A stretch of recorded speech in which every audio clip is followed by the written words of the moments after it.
My name is Sloan, and am 18 years old. The night everything fell apart started like any other Tuesday dinner at our house in suburban Chicago. I was practically bouncing in my chair, waving my acceptance letter from Northwestern University like it was a golden ticket. My mom Patricia sat across from me, pushing her mashed potatoes around her plate, refusing to meet my eyes. My sister Hazel, 21 and smug as always, had this weird little smile playing at the corners of her mouth.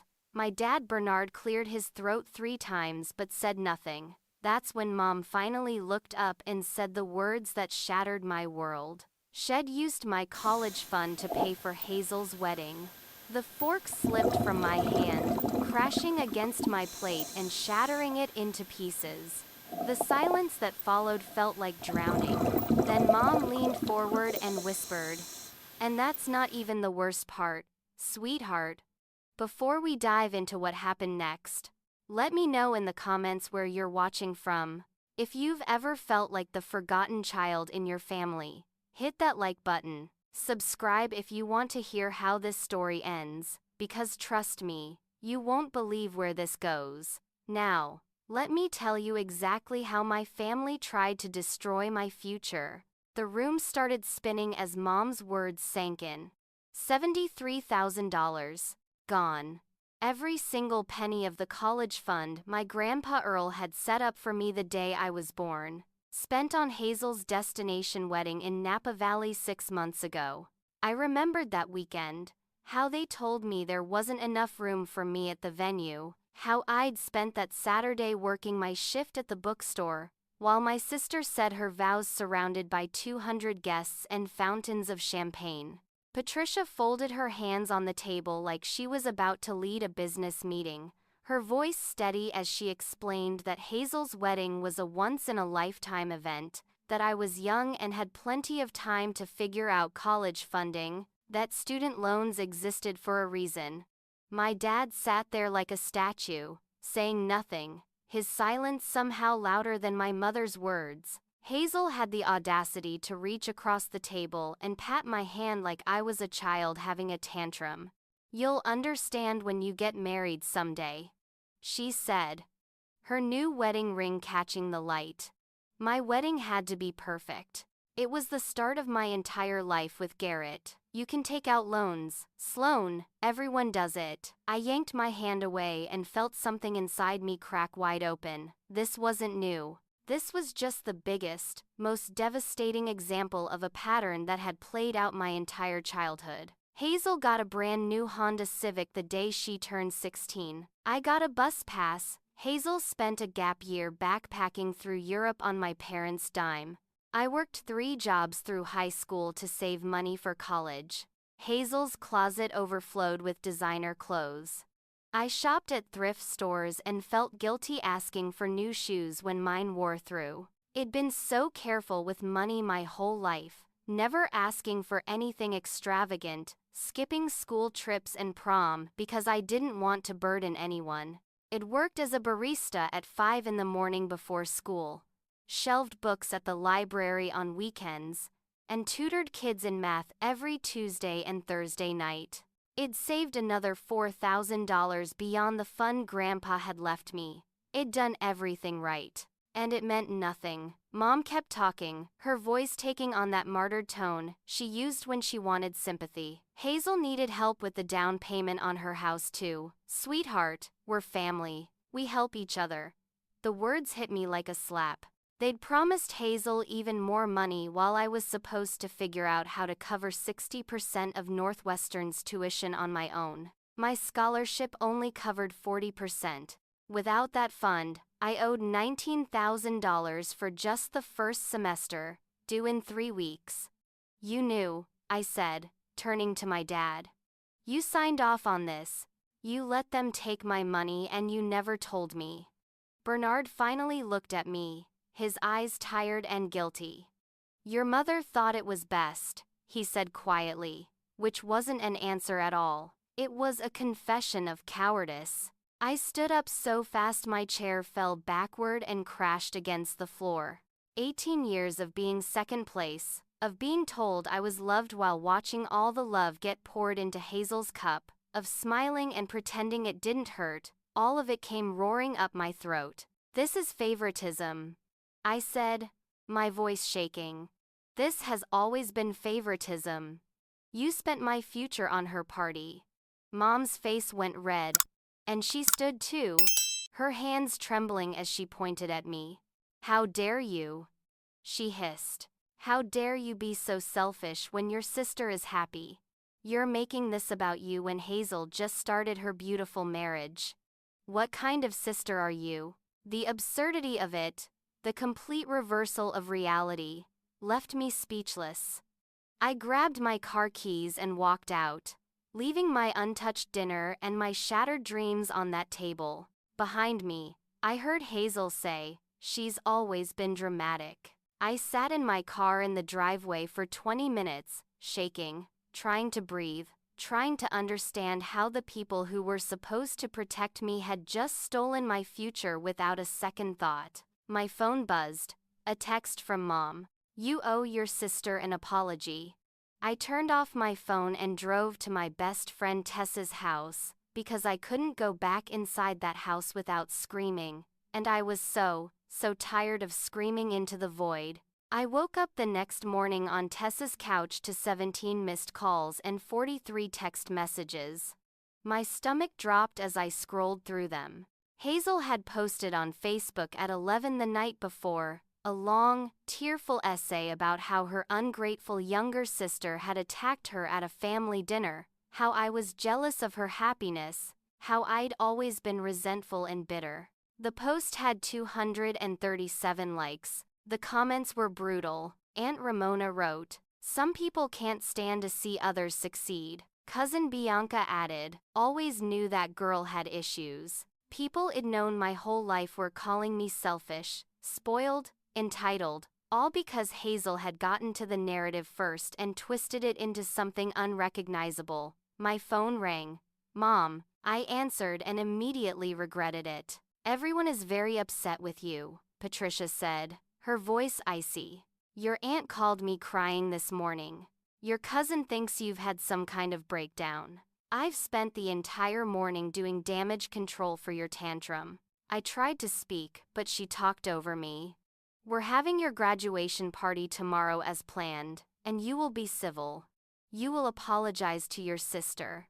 You will not embarrass this family any further." She hung up before I could respond. Tessa came downstairs with coffee and took one look at my face. "What happened?" she asked. I showed her the post, the messages, the avalanche of public opinion that had turned against me overnight. "This is insane," Tessa said, reading through the comments. "They stole from you and somehow you're the villain." But that was the thing about my family. They'd always been good at rewriting history. The graduation party was supposed to be a celebration. I'd finished as valedictorian, captain of the debate team, with a full ride to 40% of Northwestern's tuition based on merit alone. I'd worked so hard, and now I was walking into my own backyard where 50 people were gathered, half of them already convinced I was unstable. Aunt Ramona cornered me by the punch bowl within 5 minutes, her voice loud enough for everyone nearby to hear. "Your mother is a saint for putting up with your attitude," she announced. "After everything they've done for you, this is how you repay them. By attacking your sister on the happiest day of her life." Cousin Bianca joined in, blocking my escape route. "Family loyalty means something, Sloan. Or did they not teach you that in all your fancy classes?" My friends from school were watching this unfold with horrified expressions. Tessa stepped forward, but I shook my head slightly. Fighting back would only make it worse. Then Garrett showed up, Hazel's husband of 6 months, wearing sunglasses and an expression of manufactured concern. "Sloan," he said, putting his hand on my shoulder in a gesture that looked supportive but felt condescending. "I know you're going through something. Entitlement is a real problem for your generation. Maybe you should talk to someone. A professional." He said it loud enough for everyone to hear. painting me as mentally unstable in front of my entire community. People were recording on their phones. This was going to be all over social media by nightfall. I looked around for my parents. Dad was hiding in the garage. Mom stood next to Hazel on the deck, watching this intervention with approval, making no move to correct the record or defend me. This was orchestrated. This was planned. They were publicly punishing me for daring to be upset about theft. I felt Tessa's hand slip into mine, squeezing tight. She leaned close and whispered, "We can leave right now. Say the word." But I couldn't leave my own graduation party. That would be admitting defeat. So I stood there and took it. Every accusation, every lecture about gratitude and family values, every pitying look from people who thought I was having a breakdown. When I finally couldn't take any more, I walked to my car with as much dignity as I could gather. Behind me, I heard Hazel say to someone, "She's always needed attention." I sat in my car and watched through the rearview mirror as the party continued without me. Everyone relaxed and laughing now that the problem had been removed. My phone lit up with notifications. The family group chat, the one I'd been part of for years, was exploding with messages about me. Uncle Jasper's name wasn't in the chat anymore. I remembered him vaguely. Dad's brother Wad stopped coming to holidays years ago after some argument. The messages scrolled past. Sloan always was difficult. Patricia is handling this so well. That girl needs therapy. Not one person asked my side of the story. Not one person questioned why an 18-year-old would suddenly turn on her family for no reason. They'd chosen their narrative and I was the villain in it. Tessa got in the passenger seat, having left the party to find me. "Your family is toxic," she said quietly. I nodded, unable to speak past the lump in my throat. I'd known it for years, but saying it out loud felt like betrayal. Except they'd betrayed me first. They'd just convinced everyone else it was the other way around. 2 weeks crawled by in hostile silence. I stayed at Tessa's house most nights, going home only to sleep and change clothes, moving through my parents' house like a ghost. Then, Mom sat me down at the kitchen table with a piece of paper and a pen. "You're 18 now," she said. "An adult. Adults contribute to the household. $800 a month for rent. Starting next week. Or you'll need to find somewhere else to live." I stared at her, searching for some indication this was a joke. Hazel had lived at home until she was 20, working full-time as a receptionist, and never paid a single dollar in rent. She'd saved enough for a down payment on a car, for her European trip, for her wedding because our parents had covered her living expenses completely. "I just graduated high school," I said slowly. "I start my job at the university bookstore in 3 weeks. I don't have that kind of money." Mom's expression didn't change. "Then I guess you need to figure it out quickly. Rent is due next Friday." She stood up and walked away, leaving the paper on the table. It was a rental agreement, formal and cold, with my name typed at the bottom. That night, I discovered my phone had been disconnected. When I confronted Dad, he shrugged. "Your mother thinks you need to learn responsibility. Adults pay for their own phone plans." The Wi-Fi password had been changed too. When I asked for it, he said I could pay for my own internet access. $25 a month. Everything had a price now, and they were bleeding me dry. The next morning, I went to leave for my shift at the bookstore where I still worked part-time, and my car was gone, not stolen, taken. I found Dad in the garage and he didn't even look guilty. "Hazel needed a second vehicle," he said. "The car is in my name anyway. I'm lending it to her." Lending. The car I'd been driving for 2 years, that I'd paid insurance on, that had my gym bag and my textbooks in the trunk, gone. "How am I supposed to get to work?" I asked. He handed me a bus schedule. "You're resourceful. You'll figure it out." I took the bus that day and the next, watching my savings account dwindle with each fare. Each meal I had to buy because I wasn't welcome to eat the food at home anymore without contributing to groceries. Then came the worst part. I came home 3 days later to find my room half empty.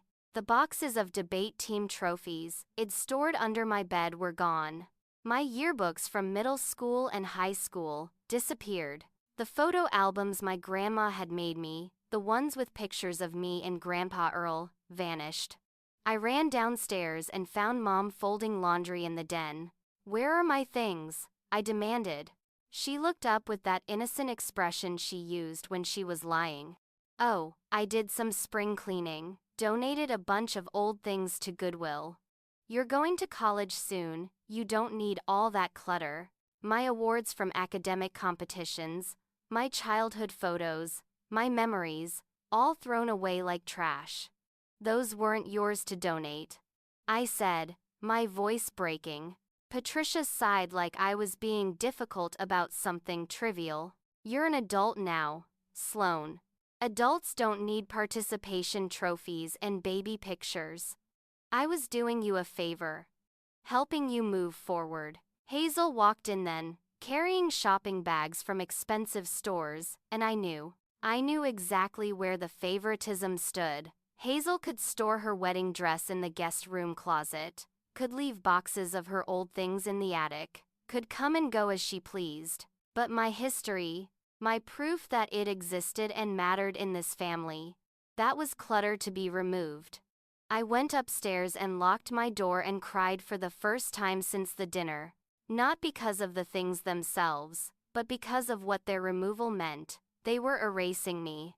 Friday came and I didn't have $800. I had my $2,000 in savings, money I'd scraped together from 3 years of work, but giving them that meant giving them power. It meant accepting this new reality where I paid to exist in a house that had been my home. Mom found me after school. "Rent is due," she said. I told her I needed more time. She smiled, and it wasn't kind. "Then you have until Sunday to pack your things and leave. We need the room anyway. Hazel is thinking about moving back home and she'll need more space." The trap had been set and sprung. Pay them and go broke, or leave and have nowhere to go. I called Tessa from the library. "Can I stay with you for a while?" I asked. "Like, actually move in?" Tessa didn't hesitate. "I'll ask my parents tonight, but I already know they'll say yes. Pack your stuff." I started packing that night, quietly, after my parents went to bed. Not that I had much left to pack after Mom's purge. But when I went to check my savings account to see what I could afford for deposits and expenses, my stomach dropped through the floor. Balance: $143. That was impossible. There should have been $2,016. I called the bank from Tessa's phone. The representative explained that my father, as joint account holder from when I was a minor, had withdrawn $1,873 4 days ago. It was completely legal. He was on the account. I asked where the money went and she couldn't tell me, but I didn't need her to. I knew. I confronted Dad the next morning. He was reading the newspaper like nothing was wrong. "You stole from me," I said. He didn't even lower the paper. "I didn't steal. I'm on the account. Your mother and I loaned that money to Hazel for furniture for her new place. She's starting a life. She needs support." Nearly $2,000 of my money I'd earned, given to my sister what'd already gotten my entire college fund. "You had no right," I said. Bernard finally looked at me. "I have every right. I'm your father. And maybe if you'd been more grateful and less selfish, we wouldn't have to teach you these hard lessons." I walked out before I said something I couldn't take back. I had $143 to my name, no car, no phone plan, and nowhere to live. And somehow, I was still the villain in their story. I was sitting on the curb outside Tessa's house, trying to figure out how I was going to survive the next month, when my phone rang from an unknown number. I almost didn't answer. "Sloan," the voice said. "This is your Uncle Jasper. We need to talk." I hadn't spoken to Jasper in maybe 6 years. He was Dad's younger brother, the one who'd disappeared from family events after some falling out nobody would explain. "How did you get my number?" I asked. "Tessa's mom Faye gave it to me. She's friends with my wife. She told me what's happening and I can't stay quiet anymore." He asked if we could meet for coffee. Something in his voice, urgent and angry, made me say yes. We met at a cafe downtown and Jasper slid a folder across the table before I'd even ordered. "I was the executor of your grandfather Earl's will," he said without preamble. "I've kept copies of everything because I knew this day would come. That college fund your mother used, it wasn't just savings. It was a legal trust, set up specifically for your education and nothing else. What your parents did isn't just wrong, Sloan. It's fraud."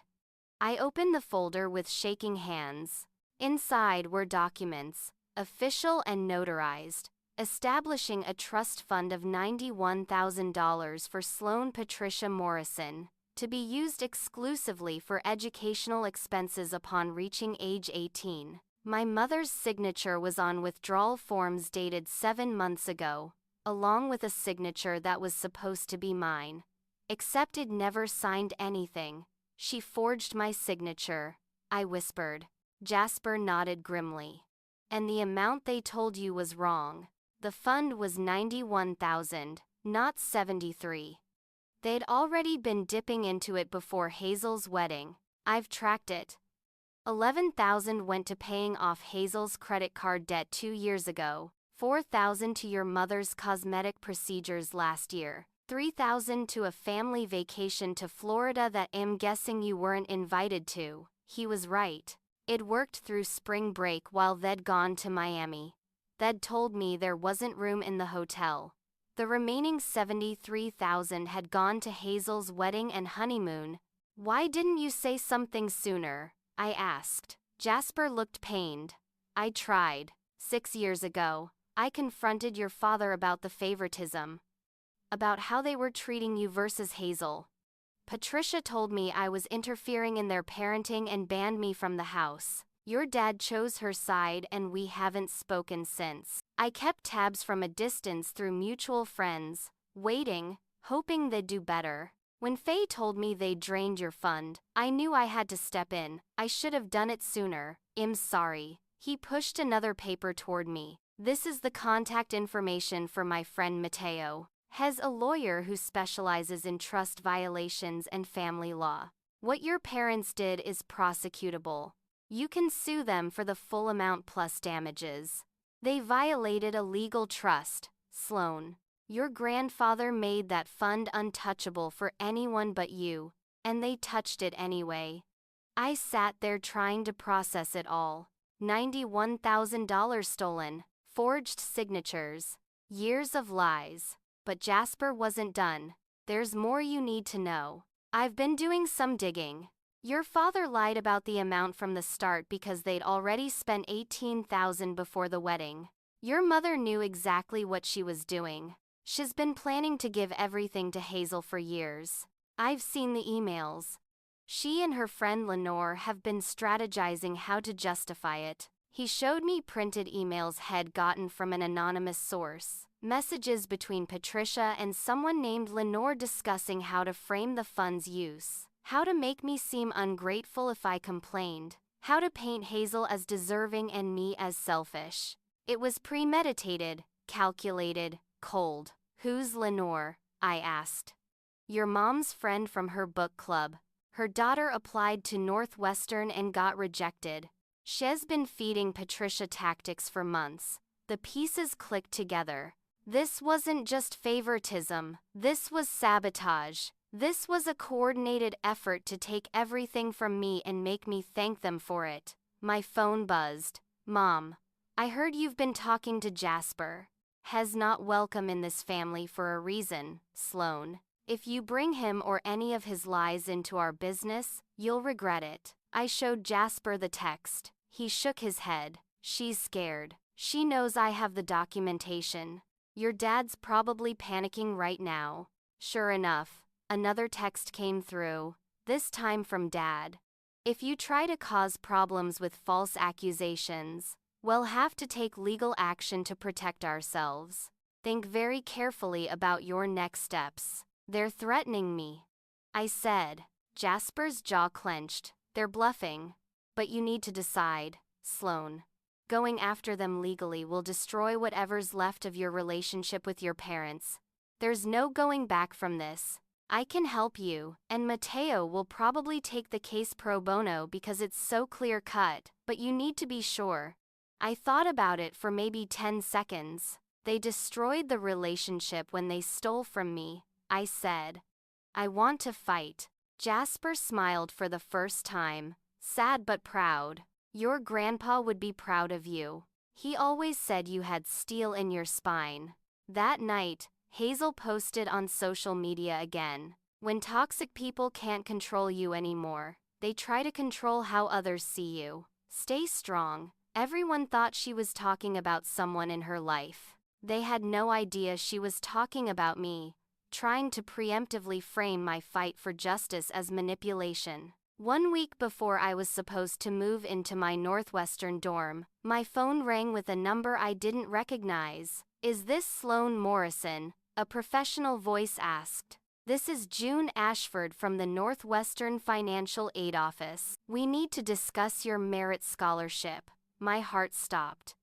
June explained that the scholarship committee had received an anonymous complaint alleging that I'd falsified my financial need documentation. Someone had submitted evidence that my family was actually wealthy, including photos of Hazel's lavish wedding, my parents' 4-bedroom house, and receipts from the family vacation I hadn't even been invited on.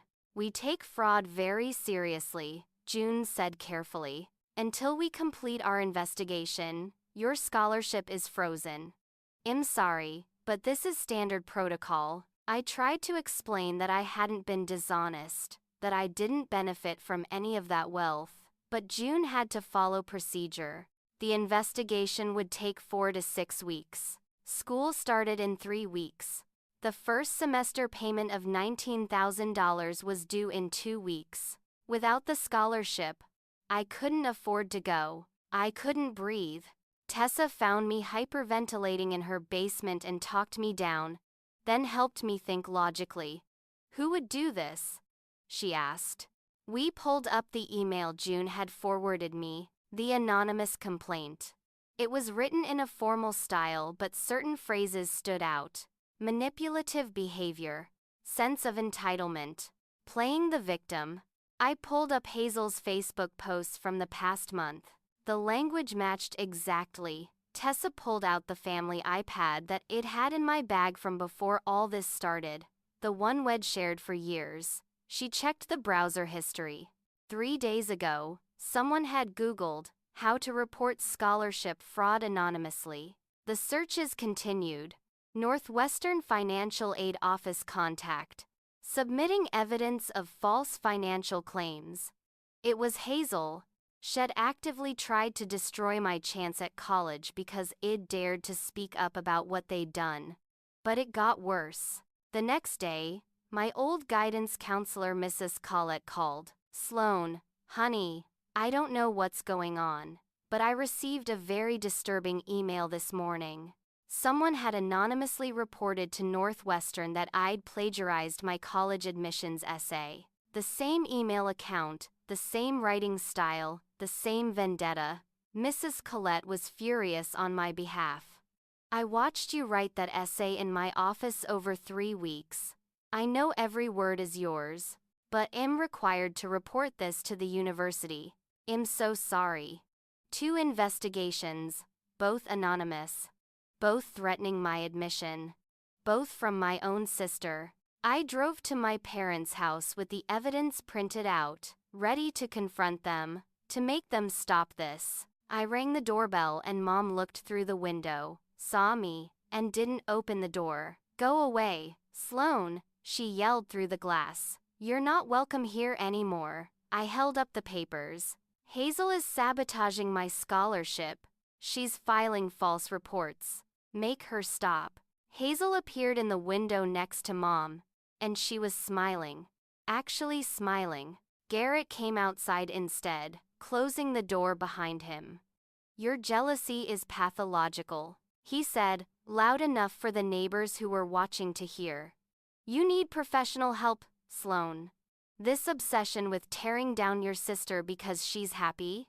It's sick." I looked around and realized 3 neighbors had their phones out, recording.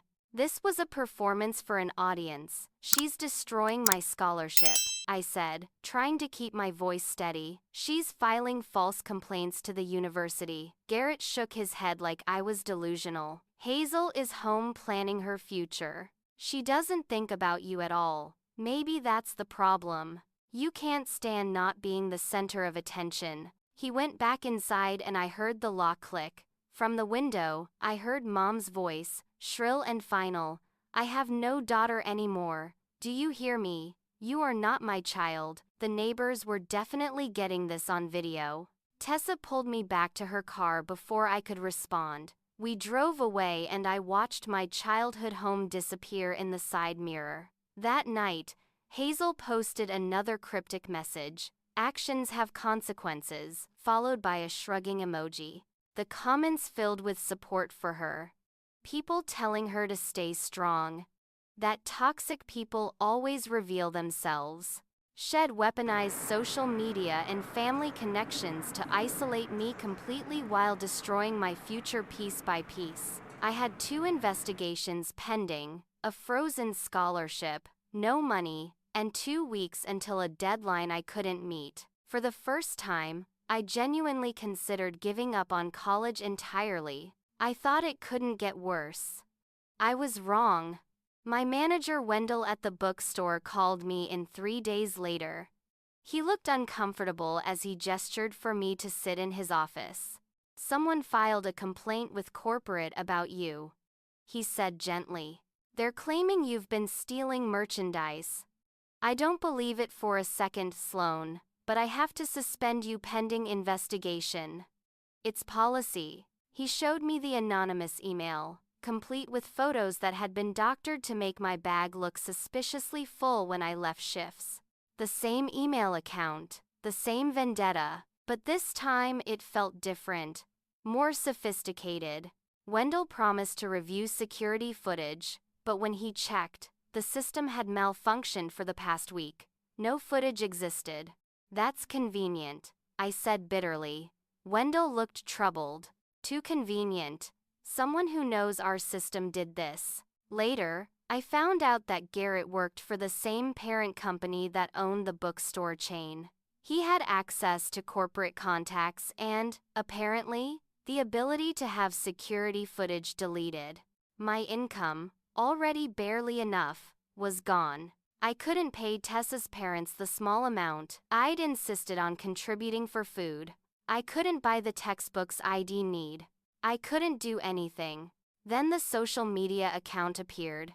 Someone had created a fake profile using my name and an old photo of me. They'd posted offensive content, racist and hateful things I would never say, and tagged Northwestern University's official page.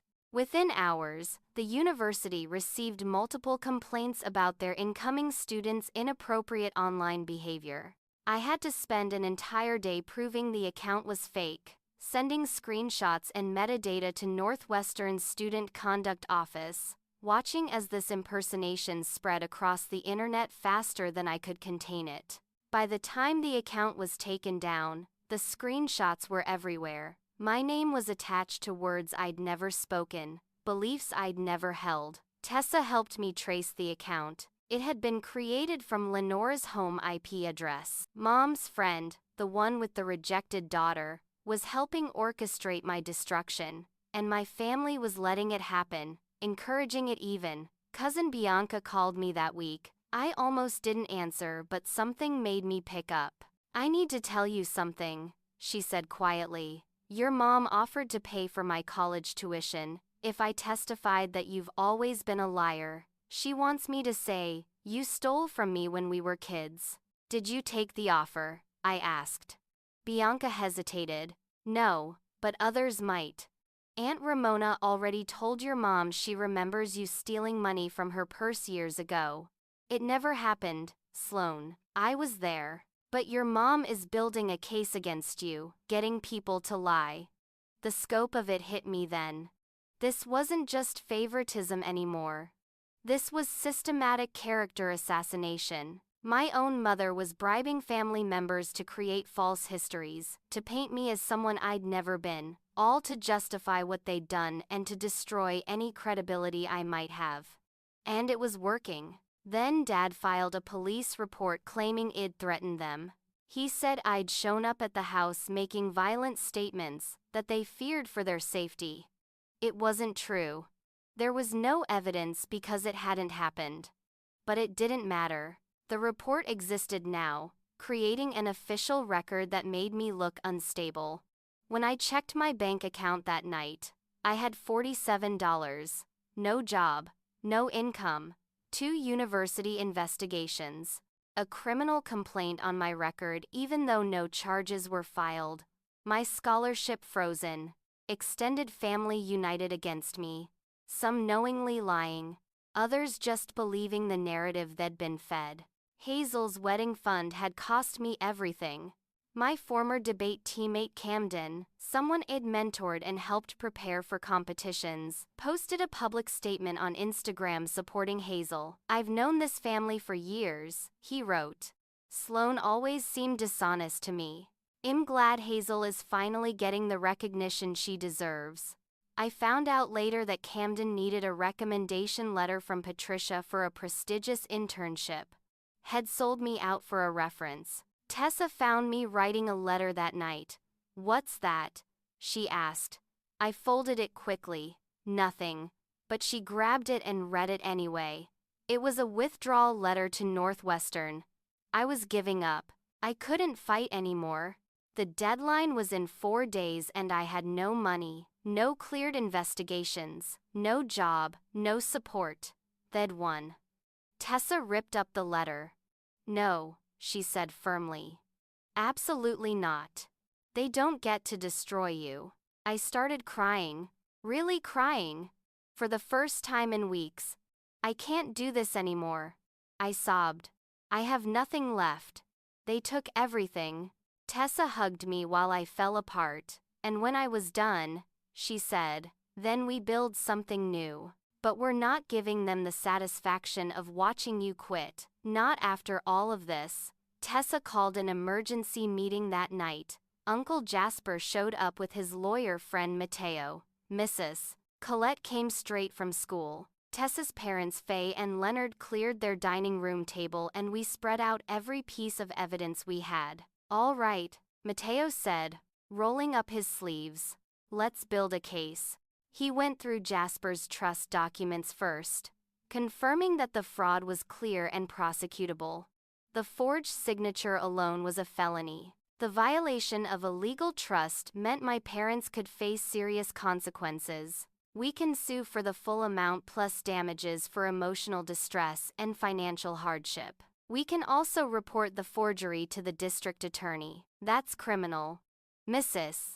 Colette had already written a detailed letter to Northwestern explaining my character, referencing 4 years of perfect academic integrity, leadership in debate, volunteer work tutoring underprivileged kids. This girl has never cheated, never lied, never taken a shortcut, she wrote. I would stake my 30-year career on her honesty.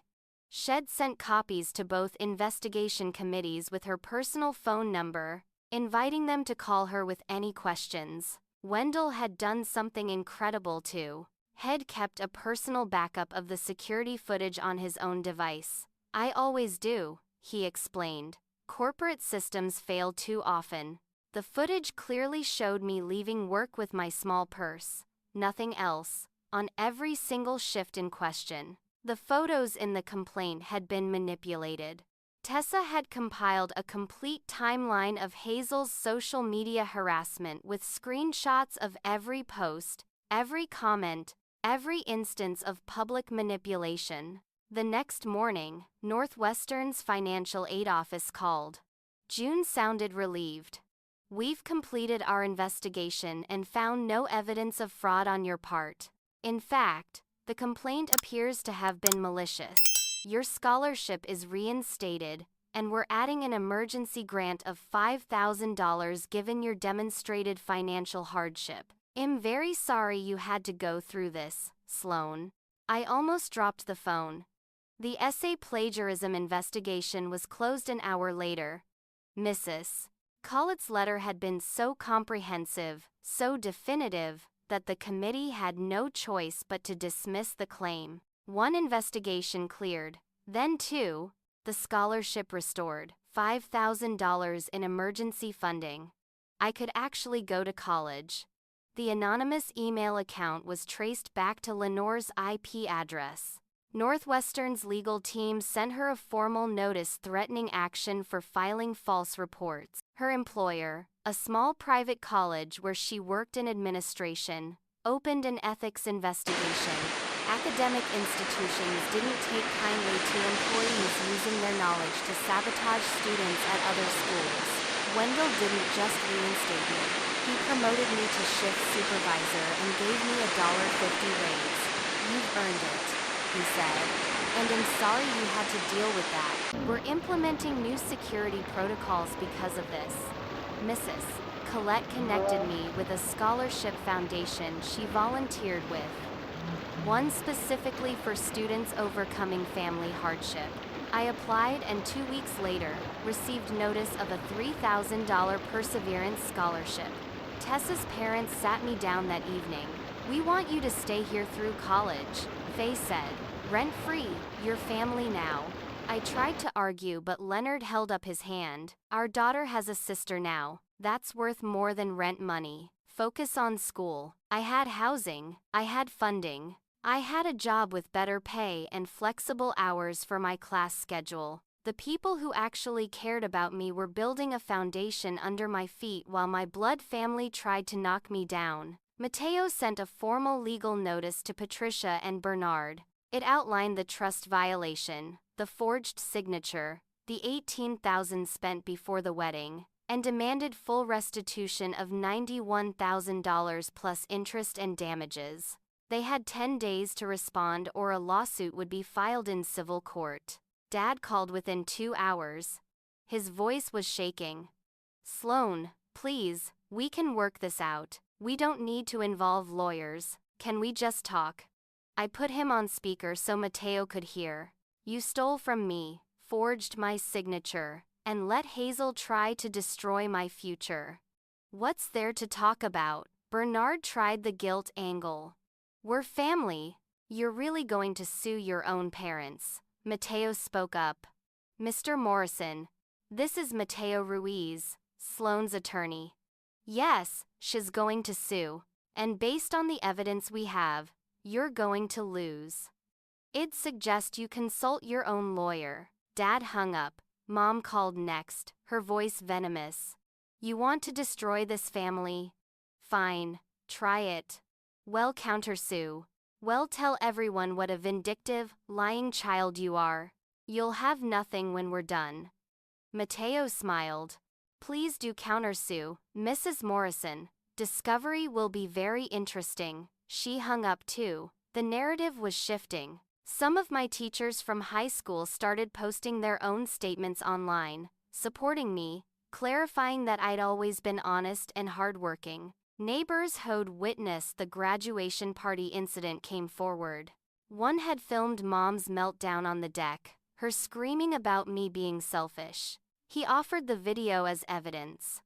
Classmates started defending me in comment sections, pointing out inconsistencies in Hazel's story. Sloan worked 3 jobs and never asked for anything. One wrote, meanwhile, Hazel drove a new car and traveled Europe. Who's really entitled here? Public opinion was turning, slowly but surely. For the first time in months, I felt something I'd almost forgotten. Hope. Mateo filed the lawsuit in civil court 3 weeks later. The local news picked it up the next day. Parents accused of stealing daughter's college fund for sister's wedding. The story went viral. Within 48 hours, It had been shared on Reddit, Twitter, Facebook, picked up by regional news stations, and even mentioned on a national morning show. Thousands of comments poured in, almost universally supporting me. People shared their own stories of family financial abuse, of favoritism, of stolen futures. Hazel's social media was flooded with criticism, comments on her wedding photos, on her house posts, all calling her out. Your sister worked 3 jobs while you partied. Shame on you. That wedding was paid for with stolen money. You and your parents are thieves. She deleted all her accounts within a week, claiming she was being bullied. She posted one final message on Facebook before disappearing. I'm a victim of online harassment and my family is being torn apart by lies. Please respect our privacy. The comments on that post were brutal. You tore your own family apart when you took your sister's money. Privacy? You posted all about your wedding. You wanted attention. Now you have it. Mom gave a tearful interview to a sympathetic local blogger, playing the victim perfectly. My daughter has mental health issues we've been trying to help her with. This lawsuit is a cry for help. We just want our family back together. But the internet wasn't buying it. People dug up Hazel's old posts, the ones attacking me, the timeline of events. They found photos from the Napa wedding, calculated the cost, compared it to average college tuition. The math didn't lie. Then Garrett's company started getting calls. His deletion of security footage to frame me came to light when Wendell reported it to corporate. The company launched an internal investigation and within 2 weeks, Garrett was fired for ethics violations. Hazel blamed me publicly. Sloan destroyed my husband's career out of jealousy. She posted from a new account. But people were done believing her. Your husband destroyed his own career by breaking the law. Someone replied. Actions have consequences. Remember, the mortgage application Hazel and Garrett had submitted for their dream house was denied. Banks had seen the news coverage, flagged them as a financial risk given the lawsuit. The house they'd been planning fell through. Their marriage, already strained, started cracking under the pressure. My dad broke first. He called and asked to meet at a coffee shop, alone. I brought Mateo anyway. Bernard looked like he'd aged 10 years. Your mother pushed me into this, he said quietly. I knew it was wrong. I knew you'd earn that money and it was meant for you. But Patricia was so insistent that Hazel needed it more, that you were young and resilient, that we were helping both our daughters by giving Hazel a strong start. He rubbed his face. I was a coward. I let her convince me that we were doing the right thing. And then when you fought back, I was in too deep to admit I was wrong. He looked at me with tears in his eyes. I'll testify. I'll tell the court everything. I'll help you get your money back. I just want a chance to make this right. Why now? I asked. Bernard's hands shook around his coffee cup. Because I see what we've become. Lenore is facing an ethics board that might cost her her job. Garrett lost his career. Hazel's marriage is falling apart. Our extended family won't speak to us. And your mother still won't admit we did anything wrong. She's talking about countersuing, about fighting this to the end, and I just can't anymore. I can't keep destroying you to protect a lie. I didn't forgive him. I couldn't. But I told him if he wanted to testify truthfully, Mateo would arrange it. Mom's lawyer called the next week with a settlement offer. $60,000, paid over 3 years, if I dropped the suit and signed a non-disclosure agreement. Mateo laughed. We're asking for $120,000 plus legal fees. Try again. But we didn't get a chance to try again because new evidence emerged. Tessa had been going through old documents and found credit card statements in my name. Cards I'd never opened. Patricia had committed identity theft, opening accounts in my name when I was 16 and running up $7,000 in debt. My credit was destroyed before I'd even known I had credit. Mateo filed an additional criminal complaint for identity theft. The district attorney was very interested. This elevates things significantly, the prosecutor told us. Financial fraud against a family member, forgery, identity theft of a minor. Your mother is looking at possible jail time, Patricia's lawyer called back. They wanted to settle, $75,000, then $80,000, finally, $95,000. We said no every time. This was going to trial. 8 months after that dinner where my world fell apart, we stood in a courtroom. Jasper testified about the trust, about my grandfather's specific wishes. The forensic accountant Mateo had hired traced every dollar, showing the full $91,000 plus the $7,000 in fraudulent credit card debt. Mrs. Collette testified about my character. Wendell testified about the false theft claims. Dad testified too, breaking down on the stand as he admitted to everything, to the years of favoritism, to the guilt, to the lies. The judge listened to it all with an expression of increasing disgust. When it came time for Patricia to testify, she stuck to her story. I did what I thought was best for both my daughters. Hazel needed support and Sloane was always so independent. The judge cut her off. Mrs. Morrison, you violated a legal trust, forged your daughter's signature, stole her identity, and coordinated a campaign of harassment against her. I don't want to hear about what you thought was best. The judgment came down hard. $115,000 to be paid to me, plus $18,000 in legal fees. Patricia was also required to pay to have my credit restored and the fraudulent debt cleared.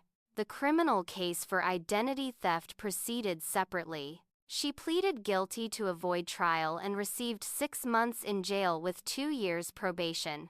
Bernard Wad cooperated fully, received probation only.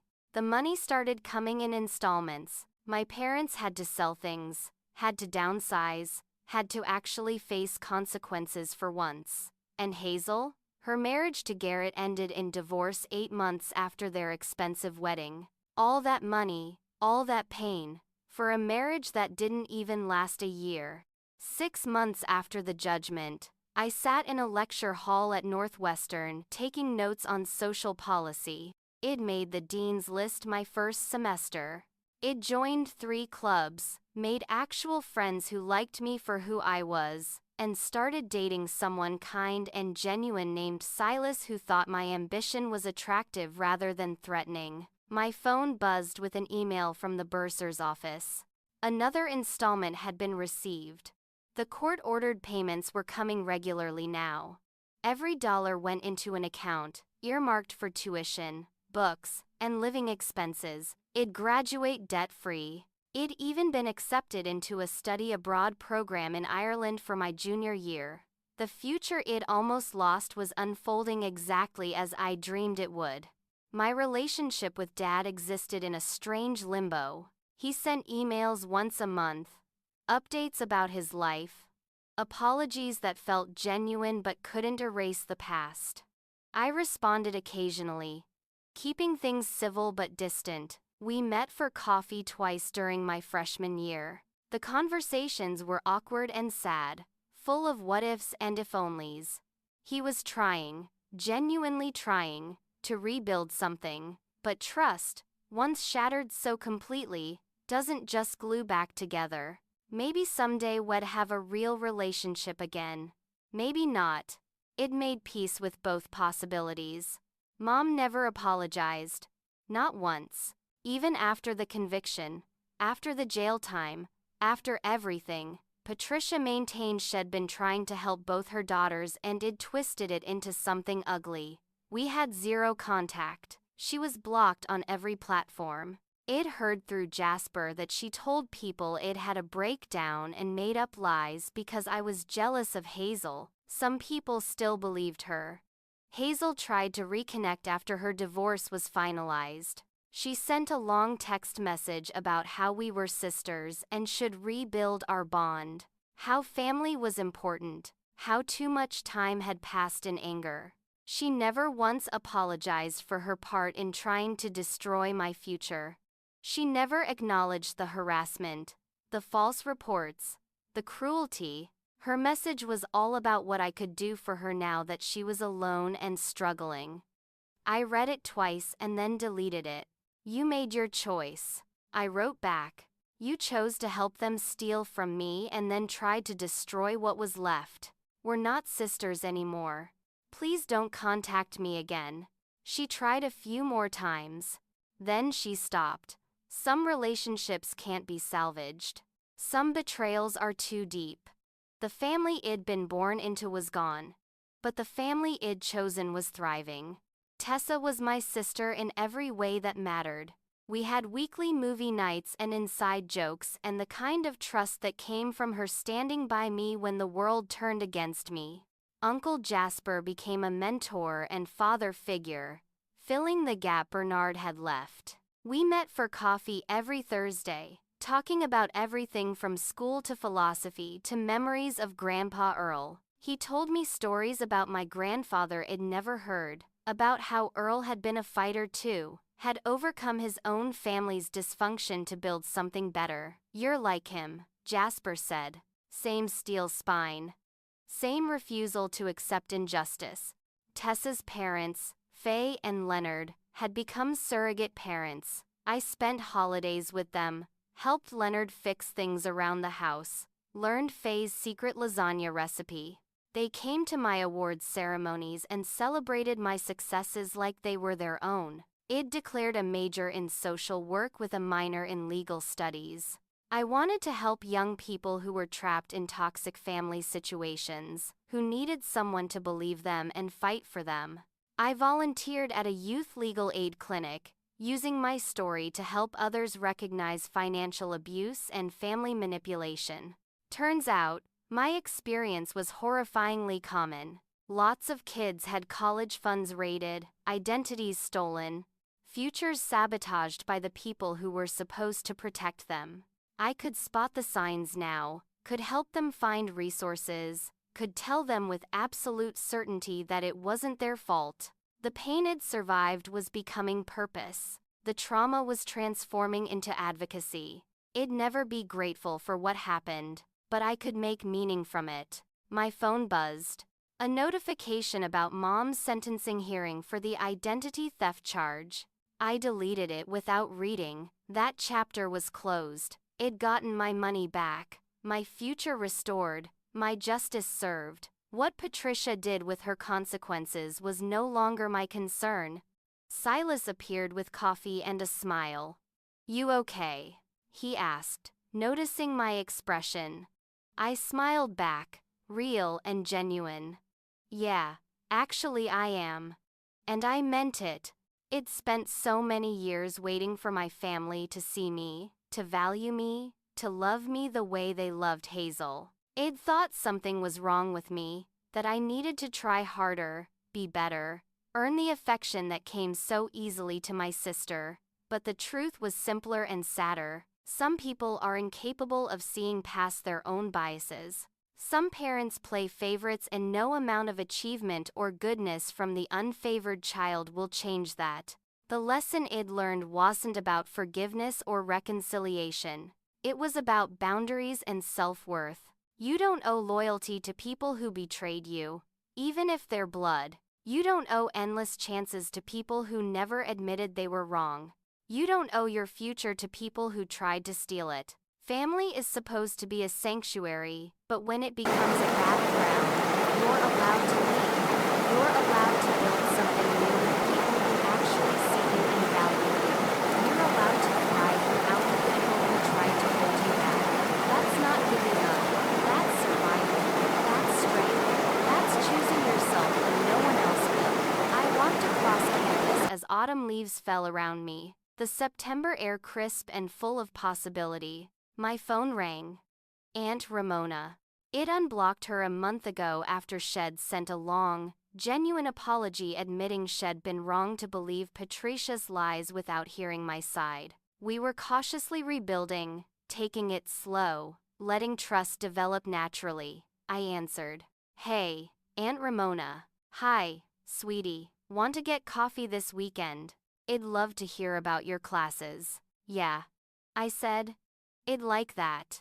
Some relationships were worth saving, but only if both people were willing to do the work, to acknowledge the hurt, to build something healthier than what came before. The scholarship foundation that had given me the Perseverance Award asked me to speak at their annual fundraiser. I agreed. Standing in front of 200 people, telling my story, watching young students realize they weren't alone in their struggles, that felt like redemption, not revenge, not bitterness, just the quiet satisfaction of turning pain into purpose, of using my voice to help others find theirs. A girl approached me afterward, maybe 16, with tears in her eyes. My parents used my college fund for my brother's rehab, she whispered. Everyone says I'm selfish for being upset, but it was my money. I took her hands. You're not selfish. And you're not alone. Let me give you some numbers to call. I passed along Mrs. Colette's information, Mateo's office, the Youth Legal Aid Clinic. She left with resources and hope, and I left feeling like maybe all of this had happened for a reason. I used to think losing my family would destroy me. The fear of being alone, of being cut off from everyone I'd ever known, had kept me quiet for years. I'd swallowed so much hurt to keep the peace, to maintain connections that were slowly poisoning me. But turns out, losing them saved me. It forced me to discover who I was without their definitions.